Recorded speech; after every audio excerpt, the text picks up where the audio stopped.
اچھا پھر ایک سوال آیت اللہ صادق روحانی سے پھر پوچھا گیا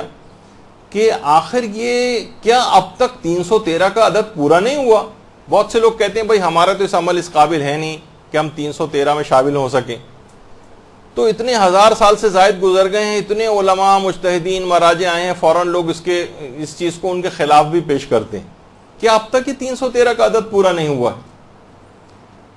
تو انہوں نے جواب میں فرمایا کہ ہاں, پھر ان سے ایک اور بھی سوال یہ ہوا کہ اگر بالفرض 313 کا عدد پورا ہو بھی جائے تو یہ کیا یہ کافی ہوں گے کہ پوری دنیا کے مخالفین سے یہ 313 افراد صرف جنگ کریں؟ تو آیت اللہ صادق روحانی نے اس کا جواب دیا کہ دیکھیں یہ لوگوں کی غلط فہمی کہ امام زمانہ علیہ السلام کے بس صرف 313 ہی اصحاب ہوں گے.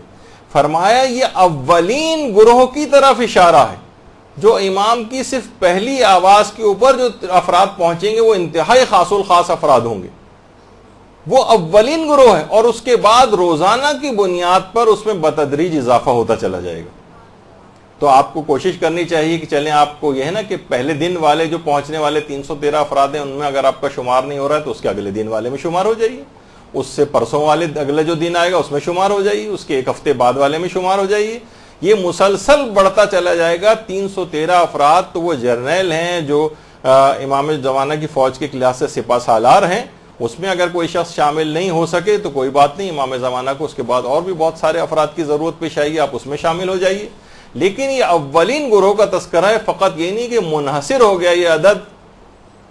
یہ کچھ خاص الخاص افراد کے لیے, لیکن عام افراد ان کی فوج وہ بے شمار ہوگی, اس کے اندر شامل ہوا جائے گا.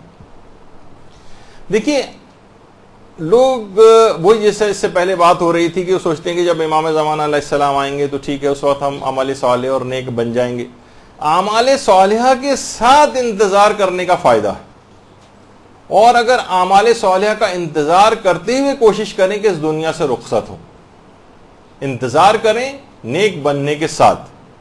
تفسیر برہان کے اندر باقاعدہ جو کہ بحار الانوار کی 36ویں جلد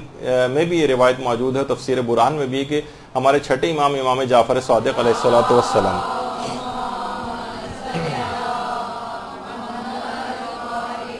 ان کی خدمت میں ایک بوڑھا آتا ہے اور آ کر سلام کرتا ہے امام کو اور کہتا ہے یبنا رسول اللہ اپنا ہاتھ بڑھائیے, میں اب کیا آپ کے ہاتھ کو بوسہ دینا چاہتا ہوں. امام نے اپنا ہاتھ دیا, اس نے امام کے ہاتھ کا بوسہ لیا, اس کے بعد زارو قطار اس بوڑھے نے رونا شروع کر دیا. امام نے کہا کہ تم رو کیوں رہے ہو؟ کہا کہ مولا 100 سال سے زائد میری عمر ہو چکی ہے اور میں قائم آل محمد کا انتظار کر رہا ہوں. آئمہ پیغمبر سے لے کر دیگر آئمہ تک مسلسل امام زمانہ کا اتنا ذکر کرتے تھے, اصحاب کے اندر وہ تڑپ پیدا ہو گئی تھی ان کو دیکھنے کی. مولا 100 سال سے زائد میری عمر ہو گئی ہے اور میں قائم آل محمد کا انتظار کر رہا ہوں, میری عمر اتنی زیادہ ہو گئی ہے, میری ہڈیاں کمزور ہو گئی ہیں, میں موت کے قریب پہنچ گیا ہوں, اور جس کی آرزو کی تھی اسے نہیں پا سکا ہوں. اور میں یہ بھی دیکھ رہا ہوں کہ آپ شدید مشکلات میں ہیں, آپ کا دشمن خوشحال ہے, لہٰذا مولا میں کیوں نہ رہوں. امام نے اس کی بات سنی تو خود امام کی آنکھوں میں بھی آنسو آ گئے اور کہا کہ اے مرد بزرگ, اگر تو اس حال میں زندہ رہا اور ہمارے قائم کو دیکھ لیا تو تیرا مرتبہ بہت اعلیٰ ہوگا, اور اگر تجھے موت آ گئی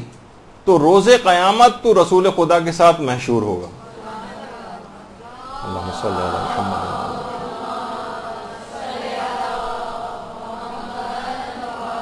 لہذا اپنے سنن و فرائض, اپنے وظیفہ شرعی کے مطابق عمل کر کے اس دنیا سے جائیں.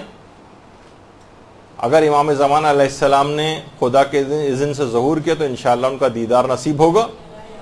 ورنہ قیامت میں رسول اللہ کی ہمراہی نصیب ہوگی, اور انشاءاللہ ان کی ظہور کے بعد رجت میں مومنین کو اٹھایا بھی جائے گا ان کی مدد کے لیے. برحمتك يا أرحم الراحمين وصلى الله على محمد وآله الطاهرين.